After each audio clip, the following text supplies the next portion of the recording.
Hello students, I am Pooja, chemistry educator of Bansal Academy. आज के इस वीडियो में हम बात करेंगे हमारे next topic laws of chemical combination की। राइट, तो हमने some basic concepts of chemistry में मोल कॉन्सेप्ट ऑलरेडी स्टडी कर लिया है। नेक्स्ट हमारे पास क्या आता है जी, laws of chemical combination. Right, ठीक है। तो हमारे पास है ना कौन कौन से लॉज होते हैं, हमें यहाँ पर ये क्या करना है जी, स्टडी करना है। ठीक है, laws of chemical combination. Right, ठीक है। तो अब देखो लॉज ऑफ केमिकल कॉम्बिनेशन में जो हमारे पास फर्स्ट लॉ है वो क्या है, that is the law of conservation of mass. Law of conservation of mass, ठीक है, लॉ ऑफ कंजर्वेशन ऑफ मास। तो देखो ये ना आपने ठीक है, हम यहाँ पर ये वाला जो लॉ है वो हम ठीक है छोटी क्लासेस में भी स्टडी करते हैं। इस लॉ के अकॉर्डिंग क्या होता है, according to this law the mass of reactant is equal to mass of product. ठीक है, it states that the mass of reactant it states that the mass of reactant is always equal to mass of reactant is always equal to mass of product is equal to mass of product। ठीक है, तो आपके यहाँ से ना कोई भी chemical reaction है उसमें क्या होगा, जो मास ऑफ रिएक्टेंट होगा वो किसके इक्वल होगा, मास ऑफ प्रोडक्ट के। ठीक है, मास ऑफ प्रोडक्ट।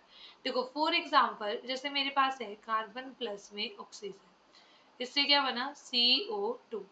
अब देखो यहाँ पर रिएक्टेंट का मास क्या होगा, मास of reactant, mass of reactant. Carbon है ना, कार्बन, तो कार्बन का मास कितना, 12।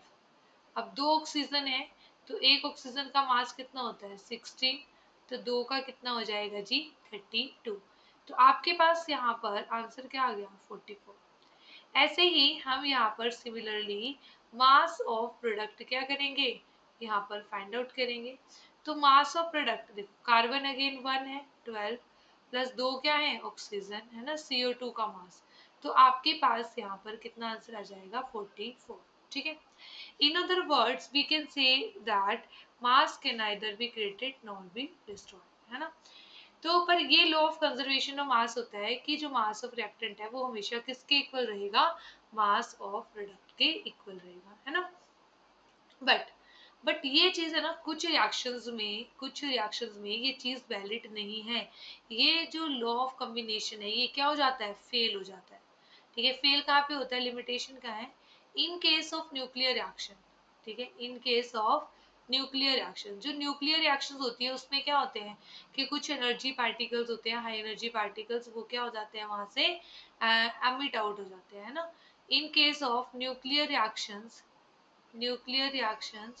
the mass of product is not equal to mass of reactant. The mass of product is not equal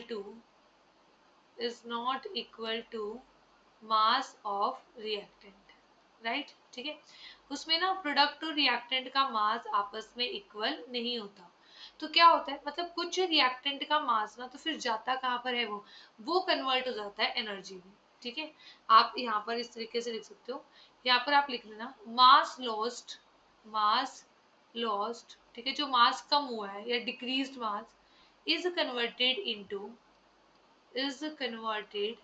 into energy. ठीक है, कहते हैं वो ना एनर्जी में कन्वर्ट हो जाता है। ठीक है, कितनी एनर्जी में कन्वर्ट होता है, ठीक है, मान लो कि आपके पास कोई भी न्यूक्लियर रिएक्शन हो रही है, मान लो A प्लस में B गिव्स C प्लस में यहाँ पर कोई भी पार्टिकल्स एमिट आउट हो गए, मान लो गामा पार्टिकल्स एमिट आउट हो गए, है ना, गामा रेडिएशन होती है। तो आपके पास मान लो कि A का जो मास था वो 10 था, B का मास था 5, मान लो एग्जाम्पल के लिए, कार्बन आपके पास 12 बन गया और गामा पार्टिकल्स, तो हम देखो यहाँ पर 15 ये 12 है ना। तो मतलब जो 3 ग्राम मास है उस वो क्या हो गया, वो अल्फा पार्टिकल्स की फॉर्म में यहाँ से रिलीज होगा। पर जो ये 3 ग्राम मास है ना, ये कितनी एनर्जी बनाएगा, that is given by Einstein formula E is equal to mc²। ठीक है, तो आप है ना यहाँ पर क्या करोगे, यहाँ पर m की वैल्यू 3 ग्राम पुट कर दोगे। ठीक है, 3 आपने जैसे पुट कर दी, फिर c की वैल्यू पुट कर दोगे, है ना, 3 इंटू 10⁸ मीटर पर सेकेंड। ठीक है, इसके आप किलोग्राम बना लेना, 3 ग्राम के इंटू 10⁻³ किलोग्राम, ताकि SI यूनिट बन पाए, है ना, किलोग्राम में। तो अब यहाँ पर फिर आपके जैसे क्या हो गया, 9 इंटू 10⁵, तो ये भी बहुत ज्यादा एनर्जी है जी हमारे पास, है ना। तो आपके पास है ना, इसका भी स्क्वायर होगा, सॉरी इसका भी स्क्वायर होगा, 9 इंटू 3 27, तो ये नहीं आएगा, आपके पास क्या आएगा यहाँ पर 27 इंटू 10⁻30, तो भाई बहुत ज्यादा एनर्जी है ना। तो यहाँ पे कितना आएगा 27 इंटू 10⁻, यहाँ पर 30, है ना। तो इतनी एनर्जी यहाँ पर क्या होगी, रिलीज होगी, सिर्फ 3 ग्राम मास अगर लॉस्ट होगा। तो ना यहाँ पर इसको मॉडिफाई कर दिया गया अब। ठीक है, हम ये बोलते हैं ना लॉ ऑफ कंजर्वेशन ऑफ मास, इसे रादर क्या बोलना अप्रोप्रिएट होगा, ठीक है, law of conservation of mass and energy. ठीक है, तो आप यहाँ पर लिख सकते हो, it is appropriate, it is appropriate to call, it is appropriate to call this law as, this law as mass of law of conservation of, this law as law of conservation of mass and energy, law of conservation of mass and energy, right। तो ये हो गया जी हमारे पास first law, that is the law of conservation of mass. ठीक है, उसके बाद सेकंड हमारे पास आ जाता है law of definite proportion, law of definite proportion, या फिर हम क्या बोलते हैं, law of constant proportion, right. ठीक है, तो यहाँ पर क्या है, कांस्टेंट प्रोपोर्शन के अंदर यहाँ पर क्या आएगा कि जैसे ना हमारे पास वाटर मॉलिक्यूल है, वाटर मॉलिक्यूल के अंदर क्या होते हैं, 2 हाइड्रोजन और 1 ऑक्सीजन क्या होती है, प्रेजेंट होती है। मतलब कि चाहे ना आप, ठीक है, वाटर आप कहीं पे भी ले लो, चाहे आप लंदन में चले जाओ, चाहे अमेरिका में चले जाओ, चाहे इंडिया में हो, तो आपके पास वाटर का फॉर्मूला क्या रहता है, H2। दूसरा, चाहे आप टैप वाटर ले लो, चाहे आप लेक वाटर ले लो, है ना, तो आपके पास वाटर का फॉर्मूला अगेन क्या रहता है, H2O। तो देखो अगर ना हम इसमें इसकी मास बाय रेशियो देखेंगे, मास बाय रेशियो किसकी, हाइड्रोजन और ऑक्सीजन की, ऑब्वियसली बात है जो एलिमेंट उसमें प्रेजेंट होंगे उन्हीं की मास रेशियो देखी जाएगी। तो देखो H2, 2 हाइड्रोजन है ना, तो 2H लिख दिया, ऑक्सीजन 60। ठीक है, तो आपके पास यहाँ पर कितना आ गया, 1:8, 1:8, राइट। ठीक है, तो यहाँ पे ये आ गया आपके पास 1:8, मीन्स आपके पास है ना जो वाटर है, वाटर में जो मास रेशियो है ना हाइड्रोजन एंड ऑक्सीजन की, वो हमेशा क्या रहेगी, सेम रहेगी, वो कभी चेंज नहीं हो सकती। आप ये नहीं बोल सकते कि हाँ जी आप H4, ठीक है, ये ठीक है, ये मास बाय रेशियो होगी, और आपके पास, ठीक है, अगर वैसे रेशियो देखें तो वो होगी 2:1, है ना, नंबर ऑफ एलिमेंट्स की अगर हम रेशियो देखें तो वो क्या हो जाएगी, 2:1। तो इसके यहाँ पर डेफिनेशन क्या बनी आपके पास, it states that, it states that, it states that, ठीक है, आप यहाँ पर लिखोगे, in a compound, in a compound, it states that, in a compound, it states that, in a compound the ratio, ठीक है, in a compound the ratio of elements, ठीक है, रेशियो ऑफ एलिमेंट्स भी और मास बाय रेशियो भी, और mass by ratio of element remain constant, mass by ratio of elements remain constant, ठीक है, रिमेन्स कांस्टेंट, यहाँ पर ये आ गया। ठीक है, तो आपके पास यहाँ पर क्या आ जाएगा, वो कांस्टेंट रहेगी, तो उसे हम क्या कहते हैं, law of definite proportion, right. ठीक है, तो ये हमारे पास यहाँ पर हो जाएगा law of definite proportion, right. तो ये हमारे पास हो गया जी सेकेंड लॉ।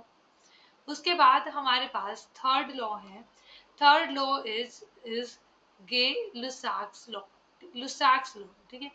अब देखो लुसाक्स लॉ क्या कहता है हमें, ठीक है, ये कहता है कि जब है ना हमारे पास दो गैसेस क्या करती हैं, आपस में रिएक्ट करती हैं, तो वो क्या करती हैं, ठीक है, वो एक सिंपल होल नंबर रेशियो में रिएक्ट करती हैं, ठीक है। जो लुसाक्स लॉ में ये कहता है when two or more gases react with each other they do so in simple whole number ratio, ठीक है। तो यहाँ पर हम पहले इसकी स्टेटमेंट यहाँ पर लिख लेते हैं और फिर क्या लिखेंगे यहाँ पर इसका एक एग्जांपल, ठीक है।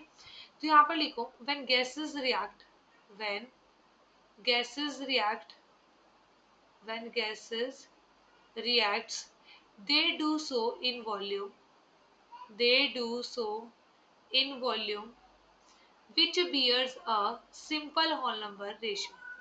They do so in volume which bears a simple whole number ratio, which bears a simple whole number ratio, which bears a simple whole number ratio to one another, to one another, एक दूसरे के साथ भी क्या होंगे, and to the volume of product formed, and to the volume of product formed, ठीक है। तो जितना प्रोडक्ट आपके पास बनेगा ना, ठीक है, तो उसके साथ भी और जो गैसेस रिएक्ट करेंगी उनका भी, ठीक है, आपस में क्या होगा, आपके पास उनकी जो रेशियो होगी ना वो क्या होगी, यहाँ पर एक दूसरे की जो रेशियो होगी वो क्या होगी, सिंपल होल नंबर रेशियो, ठीक है। तो यहाँ पर हमारे पास ये हो जाएगा जी। तो देखो हमारे पास फॉर एग्जाम्पल ये है H2 प्लस में Cl2, है ना, गिव्स 2HCl, ठीक है, H2 plus Cl2 gives 2HCl।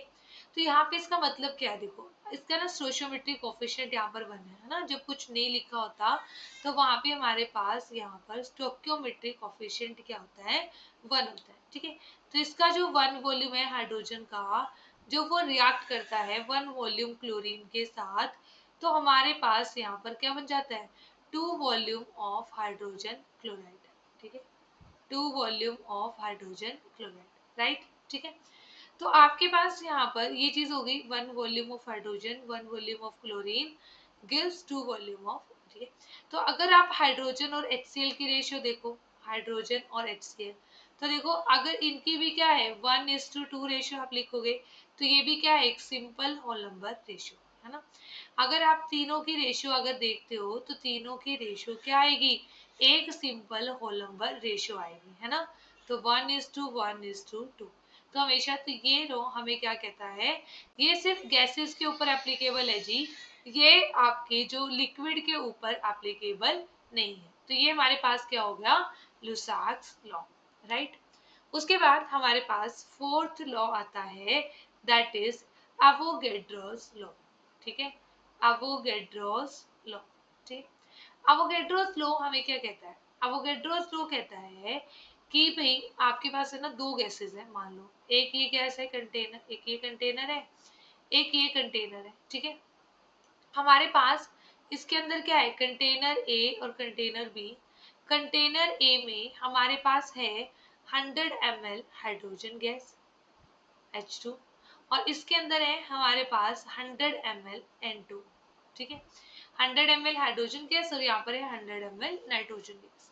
तो होगा क्या यहाँ पर, और दोनों की ना टेम्परेचर और प्रेशर कंडीशन सेम है, ठीक है, temperature and pressure condition are same for both, conditions are same, ठीक है, दोनों के लिए टेम्परेचर और प्रेशर कंडीशन सेम है। मतलब ऐसा नहीं है कि आपने जो कंटेनर ए है उसे तो 25 डिग्री सेल्सियस पर रखा और कंटेनर बी है उसे 45 डिग्री सेल्सियस पर, नहीं, आपने सेम एनवायरनमेंट में सेम कंडीशंस पर उन्हें रखा। तो है ना, अगर इसके अंदर एक्स मॉलिक्यूल्स होंगे, आपने बोल दिया कि 100 ml H2 के अंदर एक्स मॉलिक्यूल्स हैं, तो जो 100 ml N2 है ना इसमें भी क्या होंगे जी, एक्स मॉलिक्यूल्स होंगे। तो ये बात किसने कही थी, ये बात कही थी सर एवोगैड्रो, है ना। तो आपके पास जो एवोगैड्रोस लॉ हमारे पास क्या बना, यहाँ पर इसकी स्टेटमेंट आप कैसे लिखोगे, Avogadro's law, it states that, it states that it states that यहाँ पर equal volume of two gases, equal volume of two gases, ठीक है, टू डिफरेंट गैसेस, वो डिफरेंट है ना, जैसे एक में हाइड्रोजन ली, एक में हमने नाइट्रोजन ली, ठीक है, to it states that equal volume of two different gases at the same condition of at the same condition of temperature and pressure, same condition of temperature and pressure contains equal number of molecules, contains equal number of molecules, ठीक है। वो ये कहता है कि आपके पास है ना इक्वल वॉल्यूम है दो गैसेस का और कंडीशन सेम है टेम्परेचर और प्रेशर की, ठीक है, तो उसके अंदर क्या होंगे, उसके अंदर नंबर ऑफ मॉलिक्यूल्स भी क्या होंगे, इक्वल होंगे, ठीक है। तो आपके पास ये स्टेटमेंट हो गई एवोगैड्रोस लॉ की, ठीक है।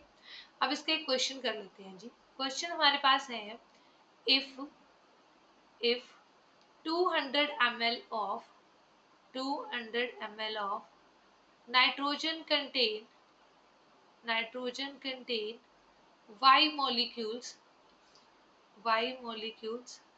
ठीक है, then calculate then calculate number of molecules, calculate number of molecules in first part 200 ml of O2 oxygen gas, second 300 ml of 300 ml of nitrogen gas, third हमारे पास आता है जी 100 ml of sulphur dioxide gas and fourth is 200 ml of 200 नहीं, यहाँ पर 500 कर लो, 500 ml of NO2 gas, ठीक।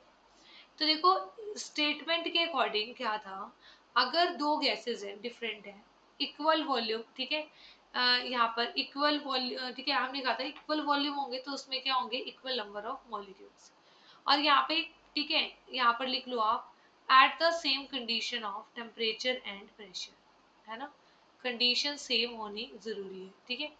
अगर है ना उसने कंडीशन आपको मेंशन नहीं कर रखी डिफरेंट, तो उसका मतलब अंडरस्टूड होगा कि वहां पर कंडीशंस क्या होंगी, सेम होंगी, राइट।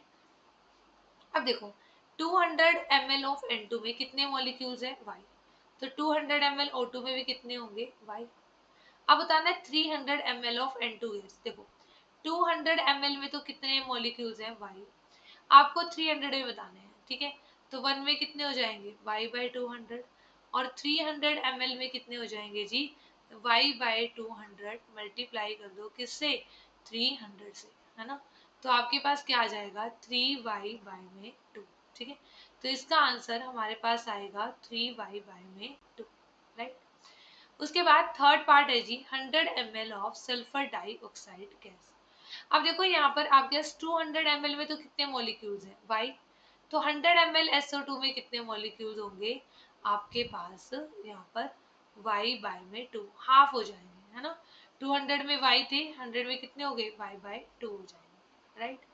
उसके बाद है 500 ml of NO2 gas, 500 ml nitrogen dioxide gas में कितने होंगे, ठीक है, तो देखो 200 में Y थे, 1 में Y बाई 200, तो 500 में कितने हो जाएंगे, तो आप यहाँ पर मल्टीप्लाई हो जाएगा y बाई 200 इंटू 500 से, है ना, तो आंसर आ जाएगा 5y बाय में 2, राइट। तो ये हमारे पास क्या आ जाएंगे, नंबर ऑफ मॉलिक्यूल्स इन, ठीक है, दिस, राइट। तो ये हमारे पास ये क्या आ गए, नंबर ऑफ मॉलिक्यूल्स आ गए, ठीक है। तो ये हमारे पास हो गया fourth law, that is Avogadro's law, ठीक है। उसके बाद हमारे पास हमारा जो लास्ट लॉ है, fifth law, that is law of multiple proportion, ठीक है, लॉ ऑफ मल्टीपल प्रोपोर्शन। अब देखो लॉ ऑफ मल्टीपल प्रोपोर्शन हमें क्या कहता है, लॉ ऑफ मल्टीपल प्रोपोर्शन कहता है जी कि हमारे पास क्या होगा कि आपके पास ना जब दो एलिमेंट कंबाइन होंगे तो उससे क्या बनेंगे, उससे हमारे पास मल्टीपल कंपाउंड्स बनेंगे, ठीक है। तो वो कहते हैं कि देखो हम वैसे तो ये सोचते हैं कि दो एलिमेंट है तो वो ठीक है, उनकी वैलेंसी के अकॉर्डिंग क्या होता है, यहाँ पर ज्वाइन हो जाते हैं ना, जैसे कार्बन और ऑक्सीजन है। हम ये सोचते हैं कार्बन की वैलेंसी 4, ऑक्सीजन की वैलेंसी 2, तो आपके पास सिर्फ क्या फॉर्म होना चाहिए था जी, CO2, है ना। बट आपके पास, ठीक है, बट आपके पास यहाँ पर क्या होगा, COB क्या है, एक नॉन कंपाउंड है, ठीक है। देखो इस लॉ का मेन पर्पस पता है क्या था, इस लॉ का मेन पर्पस ये समझाना था कि भाई आप ये सोचते हो ना कि दो एलिमेंट है और दो एलिमेंट से आपके पास सिर्फ एक सिंगल कंपाउंड बनेगा, तो ऐसा नहीं होता। आपके पास दो एलिमेंट को जब आप कंबाइन करते हो तो एक मल्टीपल कंपाउंड्स की फॉर्मेशन वहां पर हो सकती है, ठीक है। तो इसकी यहाँ पर स्टेटमेंट क्या है, आप ध्यान से लिखो। इसकी जो स्टेटमेंट है ना जी, वो थोड़ी सी डिफिकल्ट है, ठीक है, पर आप समझोगे, ऐसा नहीं होगा कि आपको समझ में नहीं आए, ठीक है। तो यहाँ पर लिखो when two elements combines to form, ठीक है, it states that when two elements, देखो अब जैसे two elements carbon and oxygen है, ठीक है, अगर वो कंबाइन करेंगे, देखो when two elements combines to form more than one compound, ठीक है, कहते हैं अगर वो ना एक से ज्यादा कंपाउंड बना रहे हैं तो क्या होगा भाई, ठीक है, तो क्या होगा, लिखो then the different mass of then the different mass of one element different mass of one element one element which combines with another element which combines with which combines with another element which combines with another element another element bears a simple whole number ratio bears a simple whole number ratio to one another। देखो मतलब क्या है यहाँ पर, simple whole number ratio to one another, ठीक है। तो देखो यहाँ पर है ना, इसका मतलब कुछ ऐसा होगा हमारे पास, फॉर एग्जाम्पल हमने मान लिया कि कार्बन एंड ऑक्सीजन हमारे पास क्या है, दो एलिमेंट, ठीक है। इससे कौन कौन से कंपाउंड बन रहे हैं, एक तो बन रहा है CO2 और एक बन रहा है कार्बन मोनोऑक्साइड। यहाँ पर हमारे पास क्या होगा, यहाँ पर हमारे पास होगा कार्बन का मास और ऑक्सीजन का मास। तो देखो कार्बन एक है ना, तो कार्बन का मास कितना हो गया 12, ऑक्सीजन कितने हैं 2, तो यहाँ पर ऑक्सीजन का मास कितना हो गया 32, है ना, 16 2 32। कार्बन मोनोऑक्साइड में 12, ऑक्सीजन का मास कितना हो गया 16, राइट। अब है ना यहाँ पे ना एक एलिमेंट का मास आप फिक्स करो, जरूरी नहीं है आप इसका ऑक्सीजन का फिक्स करो या कार्बन का फिक्स करो, एक किसी भी एक का, जैसे हमने यहाँ पर कार्बन का फिक्स इसलिए कर लिया क्योंकि यहाँ पर सेम है ना। तो देखो ये 12 12 है, ठीक है। तो देखो ये फिक्स हो गया, तो क्या उसने कहा ना different mass of one element, वो डिफरेंट मास किसके हो गए, ऑक्सीजन के हो गए, oxygen combine with another element, है ना, कंबाइंस विद अनदर एलिमेंट। देखो अनदर एलिमेंट कौन सा है, कंबाइन विद फिक्स मास लिख लो यहाँ पर, fix mass of another element bears a simple whole number ratio. तो ये तो फिक्स हो गए, कार्बन वाले तो फिक्स हो गए, तो इनकी जो ये आपके पास कंबाइन कर रहे हैं अब ऑक्सीजन, इनका मास आपको देखना है, इनकी हमेशा क्या आएगी, एक सिंपल होल नंबर रेशियो आएगी, ठीक है। ये हमेशा ही सिंपल होल नंबर रेशियो आएगी, कभी भी ये डिफरेंट नहीं आएगी। तो ये लो हमें ये बताता है, ठीक है। अब इसका एक एग्जांपल और हम कंसीडर कर लेते हैं, जैसे कि हमारे पास एलिमेंट है जी नाइट्रोजन एंड ऑक्सीजन, ठीक है। नाइट्रोजन एंड ऑक्सीजन की कॉम्बिनेशन से हमारे पास, हम मान लेते हैं कौन कौन से कंपाउंड बनते हैं जी, हमारे पास NO बनता है, NO2 बनता है, N2O3 बनता है, या फिर N2O5 बनता है, ठीक है। इसमें हमारे पास एक एलिमेंट है नाइट्रोजन और एक एलिमेंट है हमारे पास ऑक्सीजन, ठीक है। तो अब देखो इसका मास लिख लेते हैं हम यहाँ पर, देखो नाइट्रोजन 14, ऑक्सीजन 16, एक है ना, यहाँ पे एक नाइट्रोजन है 14, दो ऑक्सीजन है तो 32, दो नाइट्रोजन है तो यहाँ पर कितना हो गया 28, और तीन ऑक्सीजन है तो 48। यहाँ पर आपके पास कितना हो गया जी 28, और यहाँ पे कितना हो गया जी 80। अब हम यहाँ पे ना एक एलिमेंट का मास फिक्स कर लेते हैं। Late the mass of fixed element, हमने नाइट्रोजन का मास फिक्स कर रहे हैं हम, ठीक है। Late the mass of nitrogen is fixed, ठीक है। और नाइट्रोजन का मास मैंने कितना फिक्स किया, 14 ग्राम, ठीक है। तो आपको ना देखो एक ये चेंज करना पड़ेगा इसमें, ये तो 14 है, ये 14 है, इसका भी 14। तो अगर इसका देखो 28 ग्राम से कितना बनता है, 48, तो 14 से कितना बनेगा, 24। यहाँ पर 28 से 80 और यहाँ पर 14 से कितना हो जाएगा, 40, ठीक है। अब आपको क्या करना है, देखो यहाँ पर 14 कितने के साथ कंबाइन करता है, 16 के साथ, ये तो फिक्स कर लिया आपने। अब जो फिक्स हम कर लेते हैं उसके अलावा हमें देखना होता है। तो अब हम क्या लेंगे, दूसरे एलिमेंट ऑक्सीजन का मास क्या होगा, 60:2, फिर क्या लेंगे 32, उसके बाद क्या लेंगे जी 24। अब आप 48 नहीं ले सकते, ठीक है, क्योंकि आपने यहाँ पर किसका मास फिक्स किया है, 14 मार्क्स फिक्स किया है। तो आपको अब ये वैल्यू लेनी पड़ेगी, ना कि ये 28 वाली। यहाँ पर ये वाली वैल्यू आप कंसिडर करोगे। तो यहाँ पे कितना हो गया 24 और यहाँ पे कितना है जी 40। तो यहाँ पे आपके पास रेशो आ गई, 8 की टेबल पे कट कर दो इसको, ठीक है। 2:4:3:5 आपके पास क्या आ गया, आंसर आ गया, ठीक है।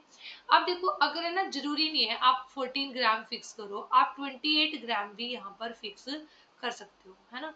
अब हमने ना यहाँ पर ये नाइट्रोजन लिख दिया, ये ऑक्सीजन लिख दिया, है तो सेम ही, है ना। ये 14, ये 16, ये 14 तो ये 32 था, ये 28 तो ये 48, और ये आपके पास 28 तो ये क्या हो गया 80 हो गया, ठीक है। अब यहाँ पे मान लो let the mass of nitrogen fixed, let the mass of nitrogen fixed is 28 gram. अब मान लिया वो 28 ग्राम है, ठीक है। अब आपको क्या देखना है, अब आपको देखना है इसके साथ ऑक्सीजन का मास, ठीक है। तो देखो 14 के साथ क्या है 16, पर आपको 14 नहीं लेना, आपने 28 वहां पर क्या किया है कंसीडर। तो देखो 14 के लिए 16 अगर चाहिए तो 28 के लिए कितना हो जाएगा 32। तो अब आपको ये वैल्यू वैल्यू देखनी है, 14 के लिए 32 है तो 28 के लिए क्या हो जाएगा 64। अब आपको 64 देखना है, ना कि 32। तो पहले क्या लिखा 16, फिर क्या, सॉरी पहले क्या लिखना है 32, 32, राइट। और उसके बाद क्या लिखना है हमें 64, ठीक है। तो देखो यहाँ पर हमने पहले क्या लिखा 32, फिर क्या लिखा 64। अब देखो 28 के लिए यहाँ पे तो है ही 28, तो हमें चेंज करने की जरूरत नहीं है, 48 और यहाँ पर 80। अब देखो 16 की टेबल में आप इसे कट कर दो, ठीक है, हमें तो रेशियो ही निकालनी है ना जी। तो आपके पास ये सेम रेशियो नहीं आ रही, 2:4:3:5, और यहाँ पे भी कितनी रेशियो आई 2:4:3:5, राइट, ठीक है। तो ये हमारे पास 5 केमिकल कम्बिनेशन थे जी, ठीक है, सॉरी, ठीक है, लॉज ऑफ केमिकल कम्बिनेशन थे। फर्स्ट लॉ हमने क्या पढ़ा, law of conservation of mass. Second हमने पढ़ा law of constant proportion. Third हमने पढ़ा law of multiple proportion. Fourth Lussac's law, and fifth is Avogadro's law, right, ठीक है। आई होप सो आपको ये सारे लॉज क्लियर हो गए होंगे, ठीक है। तो जहाँ पे न्यूमेरिकल बनता है वहाँ पे मैंने आपको न्यूमेरिकल वाला क्वेश्चन भी करवा दिया है, ठीक है। तो ये हमारे कंप्लीट हुए जी laws of chemical combination, right. तो मिलते हैं नेक्स्ट वीडियो में एक नए कॉन्सेप्ट के साथ, राइट। Okay, bye bye.